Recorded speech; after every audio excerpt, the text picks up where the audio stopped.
O protagonista dirigiu-se aos habitantes da cidade para anunciar que, devido ao acidente recente na mina, seria impossível atender a cota de entrega para o Forte Cancioneiro.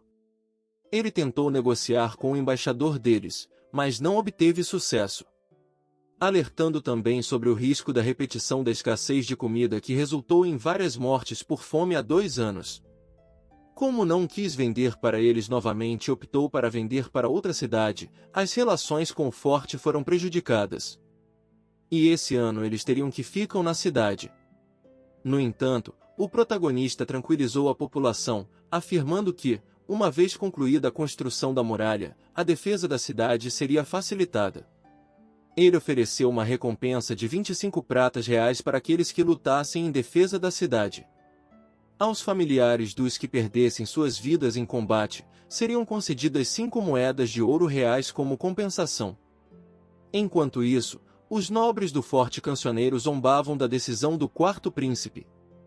O Duque Ryan questionou Petrov, o enviado para negociar com o protagonista, sobre a situação. Após falar sobre os produtos que seriam vendidos, Petrov enfatizou que, se a cidade fosse defendida com sucesso, seria benéfico para o forte, pois não teriam que lidar com os monstros, poupando seus recursos. Concluindo, Petrov sugeriu enviar auxílio para a construção da muralha. Porém, o Duque Ryan menosprezou essa ideia, afirmando que aquela região lhe pertencia e que ninguém, nem mesmo o príncipe, poderia intervir. O quarto príncipe apresentava sua mais recente invenção a Ana e ao seu cavaleiro-chefe, um motor a vapor. Com ele, seriam capazes de agilizar vários processos, como movimentar minérios, drenar água, derreter ferro e forjar. O cavaleiro-chefe inicialmente manifestou negação diante da invenção. Ele refletia sobre o tempo necessário para treinar novos guerreiros, algo que demandava vários anos de árduo treinamento, enquanto aquela máquina, capaz de realizar múltiplas tarefas, fora criada em apenas 3 dias. Mais tarde, ao retornar ao seu quarto, o protagonista encontrou Rochinol novamente, desta vez segurando alguns papéis, os projetos do motor a vapor. Ela elogiou as habilidades artesanais dele e afirmou que levaria o projeto para a Associação das Bruxas. Entretanto, ela deixou claro que não seria de graça, entregando uma carta interceptada ao protagonista.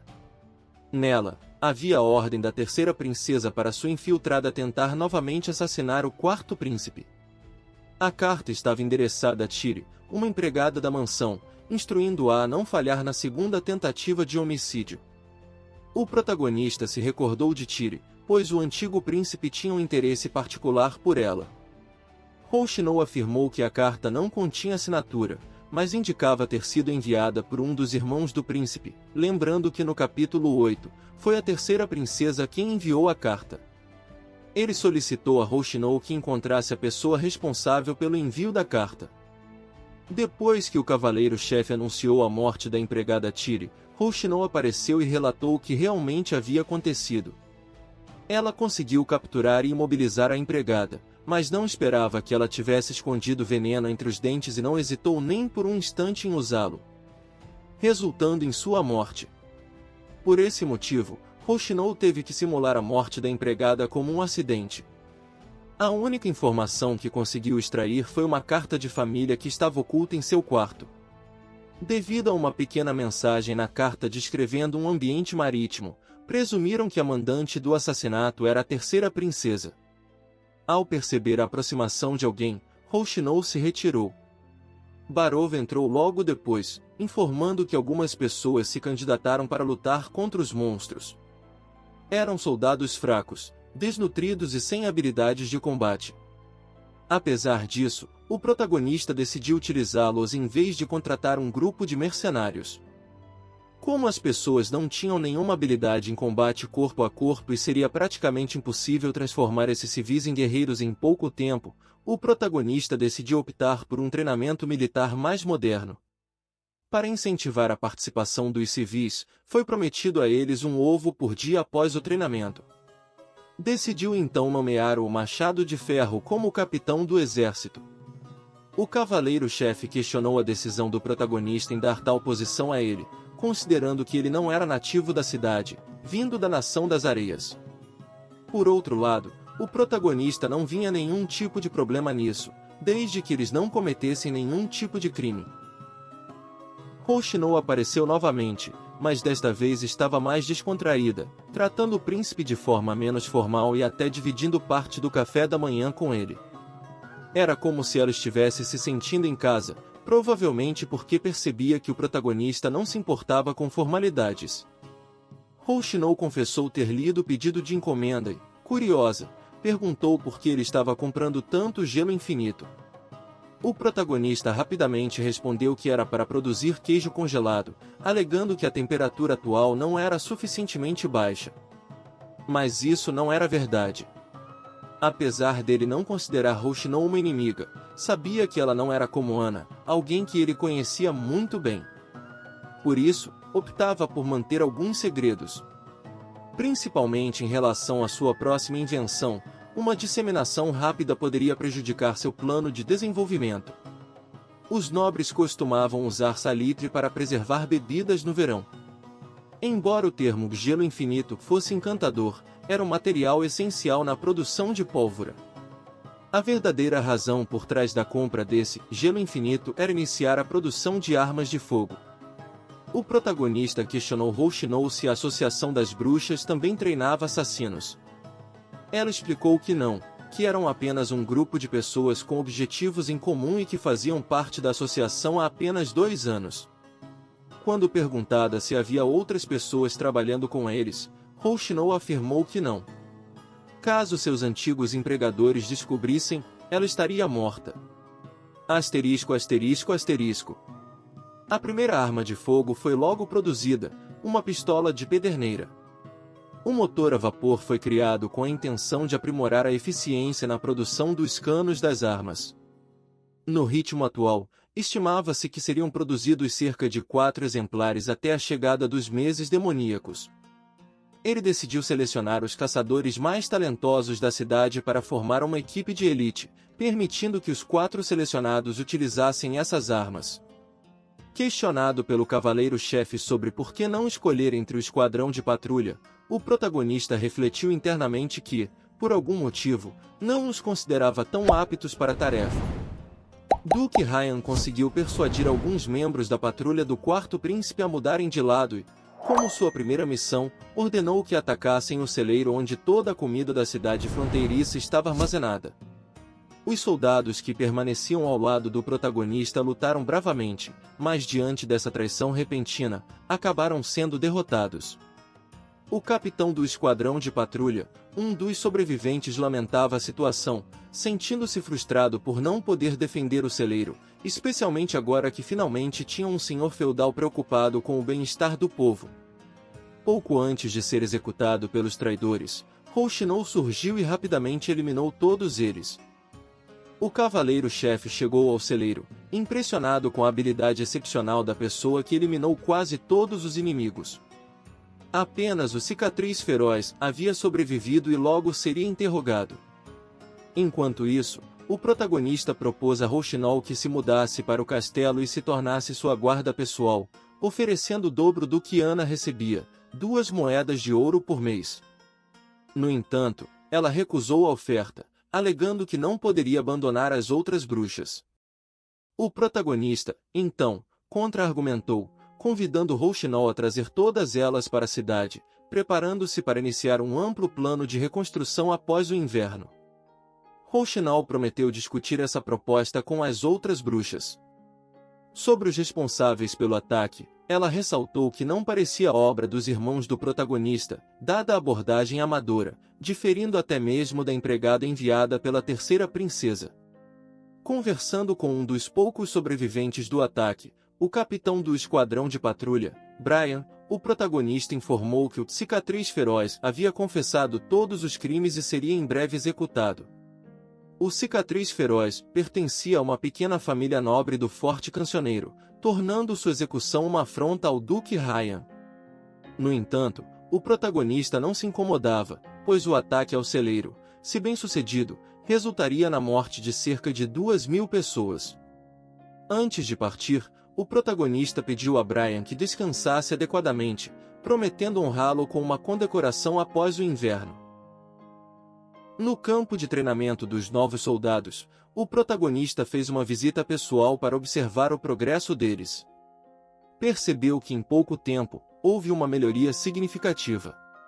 Ele então incentivou qualquer sugestão de melhoria, seja sobre o treinamento ou alimentação, convidando todos a contribuírem. Um dos soldados, Van levantou uma questão importante: a quantidade atual de soldados só seria capaz de defender 1/3 da muralha. Aproximando-se desse soldado, o protagonista indagou sobre seu nome e elogiou sua capacidade de observação. Ele tranquilizou-os, mostrando sua nova arma. A pólvora, com seu poder explosivo, impressionou a todos e reduziu suas preocupações em relação aos ataques dos monstros. Se tudo desse certo, até a chegada do inverno cerca de 20 a 30 dessa nova arma estaria prontas. Rouxinol estava explicando um pouco mais sobre o seu poder. Ela se envolve em algo que ela se refere como o nevoeiro. Quando entra nesse estado, só consegue enxergar duas cores, preto e branco. Era difícil de explicar, mas ao mudar seu olhar, descobria passagens que não existiriam no mundo real. Dentro desse nevoeiro, não existem conceitos fixos de cima e baixo, nem de frente e trás. Eles se alteram e às vezes se sobrepõem. Às vezes, consegue ver outras cores além do preto e branco. Como a fusão da magia das bruxas, pode visualizar o fluxo e enfraquecimento do poder dentro dos corpos delas. Chegando onde estava Ana, Rouxinol percebeu que o poder dela era mais forte comparado com as outras bruxas com o poder de fogo, mas isso não era algo bom, pois quanto mais forte a magia, maior é o efeito de rebote. Ana foi questionada novamente sobre se juntar à associação de bruxas, mas respondeu que preferia permanecer ali. Então foi Ana que perguntou como era o lugar onde Rouxinol vivia antes de se unir à associação. Rouxinol não respondeu, mas teve um breve lampejo de lembrança, de estar algemada como prisioneira. Nesse momento, Nana abriu a porta abruptamente, extremamente preocupada. Sem mostrar o que havia acontecido, corta a cena, e rapidamente, Rouxinol foi chamar o protagonista e explicou a situação. O pai de Nana descobriu que sua filha era uma bruxa. O pai chegou logo em seguida, exigindo que devolvessem sua filha. Quando Tigu Pinheiro testemunhou acidentalmente sua filha, Nana, usando seus poderes de bruxa, ela fugiu, e ele correu atrás dela até o castelo. Ele estava visivelmente furioso quando o protagonista apareceu e exigiu que eles trouxessem sua filha. Conhecendo a reputação infame do príncipe, ele estava preocupado que Nana estivesse sendo abusada, especialmente depois de ver os guardas permitirem sua entrada sem obstáculos. Ele estava se recusando a aceitar que sua filha era uma bruxa, até o momento que o protagonista explicou sua atitude em relação às bruxas e a razão por trás das visitas de Nana ao castelo. O protagonista mergulhou na memória dos feitos lendários da família Pinheiro, especialmente do pai de Tigu, que ousadamente enfrentou monstros inigualáveis, deixando um legado de bravura e coragem. Diante da necessidade de união contra os animais demoníacos, o protagonista propôs a Tigu Pinheiro que se juntasse à luta. Inicialmente, Tigu hesitou, porém, ao ouvir a história heroica de seu pai e ao receber a promessa de um título de Visconde de Terras a Leste, sua convicção começou a mudar. Tigu Pinheiro enfatizou a importância da segurança de sua filha no caso de uma falha na defesa da cidade. O protagonista assegurou que já considerava isso, e tinha um plano meticuloso em mente para garantir que Ana e Nana pudessem escapar em segurança, caso fosse necessário. Quase todo o orçamento foi direcionado para a construção da muralha, o treinamento dos soldados, suprimentos e o desenvolvimento das novas armas, deixando as finanças da cidade beirando vermelho. Rouxinol surpreendeu o protagonista novamente, deixando-o corado com sua súbita aparição. Ela veio alertar sobre a necessidade de o protagonista passar mais tempo com Ana, já que o momento de amadurecimento dela estava próximo, e suas chances de sobrevivência eram reduzidas. No campo de treinamento, o protagonista conversou com o Machado de Ferro e o Cavaleiro-Chefe, percebendo que ambos haviam dominado os conceitos básicos do manuseio das armas de fogo. Com a neve caindo, o protagonista olhou para o horizonte com uma expressão séria e mencionou que em breve os meses demoníacos começariam. No primeiro dia dos meses demoníacos, a primeira besta demoníaca apareceu, uma variação de uma raposa. O machado de ferro abateu com uma única flecha. Considerando uma maneira de obter mais comida durante o inverno por meio dos animais infectados, o protagonista questionou se poderiam ser consumidos. Infelizmente, não era possível. Já que uma vez no passado, o machado de ferro deu um pedaço de carne infectada a um de seus cachorros, que morreu em seguida. A conversa entre eles foi interrompida por um soldado que veio reportar que alguns trabalhadores da mina inclinada haviam sido feridos. Nana, com seus dons de cura, hesitou por um momento quando foi convocada para tratar um mineiro gravemente ferido. Seus poderes eram seu dom, mas a visão do sangue a deixava inquieta. Respirando fundo, ela se aproximou do trabalhador, seu rosto contorcido pela dor. O homem estava estendido numa maca, sua face profundamente marcada pelo incidente na mina. O ferimento, uma complexa rede de cortes e queimaduras, parecia resultado de um encontro desafortunado com o motor a vapor. Nana segurou a respiração por um momento antes de concentrar sua energia, vislumbrando uma aura dourada emanando de suas mãos enquanto as posicionava sobre os ferimentos. Seu rosto estava compenetrado, o olhar fixo na ferida, enquanto ela canalizava seu poder. Sentiu uma onda de calor suave emanando de suas mãos. O homem, visivelmente em agonia, começou a relaxar aos poucos, seu rosto contorcido gradualmente dando lugar a uma expressão mais tranquila. O quarto príncipe, observando-a, notou as marcas no rosto do mineiro. A ideia de que o motor a vapor poderia estar defeituoso cruzou sua mente, um questionamento sobre a segurança daquela máquina e seus possíveis impactos nos trabalhadores. Ele observou Nana, percebendo a luta interna que ela enfrentava, equilibrando seu dom de cura com o desconforto que sentia ao lidar com lesões tão severas. Rouxinol questionou o protagonista se não estaria agindo com demasiada pressa, considerando que a informação sobre o abrigo de bruxas poderia vazar. Foi revelado pelo quarto príncipe que Nana era uma bruxa. A reação inicial do paciente foi de choque ao descobrir que estava sendo tratado por uma bruxa. No entanto, após ser repreendido pelo pai de Nana, rapidamente percebeu que, sem ela, poderia ter ficado cego ou até mesmo perdido a vida. Com gratidão, ajoelhou-se, pediu desculpas e agradeceu pelo tratamento recebido. O protagonista decidiu usar os 3 meses do inverno para mudar a percepção distorcida que as pessoas tinham das bruxas. Ele sabia que, cedo ou tarde, a verdade viria à tona. Além disso, previu um aumento na moral das tropas ao saberem que, se feridos, poderiam ser curados por Nana, passando a vê-la não como uma bruxa, mas como um anjo salvador. Ao questionar o porquê de tanto interesse nas bruxas, Rouxinol ouviu do protagonista que não importava o passado delas, nem as distorções de visão que as pessoas mantinham sobre as bruxas. Ele desejava um futuro em que as bruxas pudessem viver livremente em seu território. Rouxinol expressou a preocupação com as irmãs da Associação de Bruxas, que há muito tempo buscavam apenas um lugar seguro para ficar, mesmo que fosse um castelo como aquele. O quarto príncipe surpreendeu-se com a ideia de trazer outras bruxas para lá. Rouxinol, por sua vez, preocupava-se com a possível ira da igreja, mas isso não preocupava tanto o protagonista. Para ele, era o início de um contra-ataque à igreja e a criação de um lugar onde bruxas e pessoas comuns pudessem viver em harmonia. Sendo da família real e estando longe da capital, acreditava que não enviariam um grande exército ou, pelo menos, demorariam para descobrir o que estava acontecendo naquele lugar. O príncipe primogênito retornou à capital real para uma conversa pessoal com seu pai. Seu objetivo era persuadi-lo a cancelar a competição e restituí-lo como herdeiro. Porém, ao chegar nos aposentos do rei, deparou-se com uma cena aterradora. O rei havia sido assassinado pelo segundo príncipe, Timothy.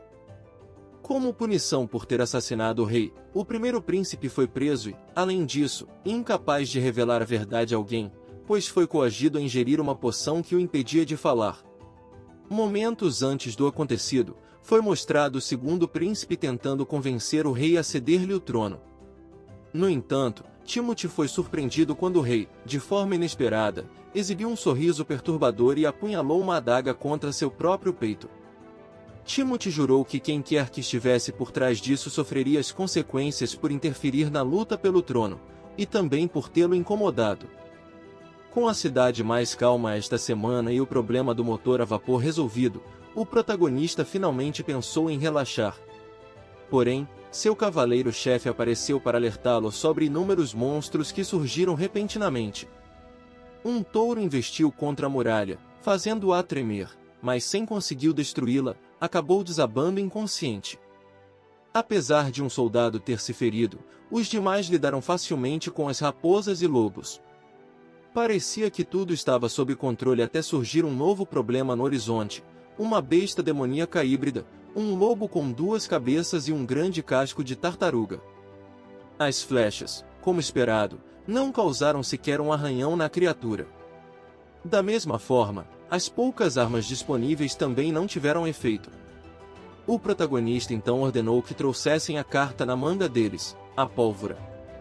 Nesse exato momento, a besta híbrida investiu contra a muralha, destruindo grande parte dela e fazendo com que o protagonista caísse. Por sorte, Rochinol apareceu inesperadamente e conseguiu resgatá-lo a tempo. Ela alertou que, se nada fosse feito rapidamente, o monstro destruiria tudo. Apesar disso, o protagonista não demonstrava preocupação em seus olhos, pois sua arma suprema havia chegado. Vanir posicionou uma caixa cheia de pólvora sob a criatura e rapidamente se afastou. Quando explodiu, finalmente conseguiram matar o monstro. No entanto, um novo problema surgiu, um grande número de monstros apareceu e, agora que a muralha estava danificada, seria mais difícil defender-se. Chegamos ao fim da parte 2 deste resumo incrível. Se você curtiu, não esqueça de se inscrever e dar aquele like para não perder as próximas partes deste resumo e de outros conteúdos sensacionais que estão por vir. Até a próxima!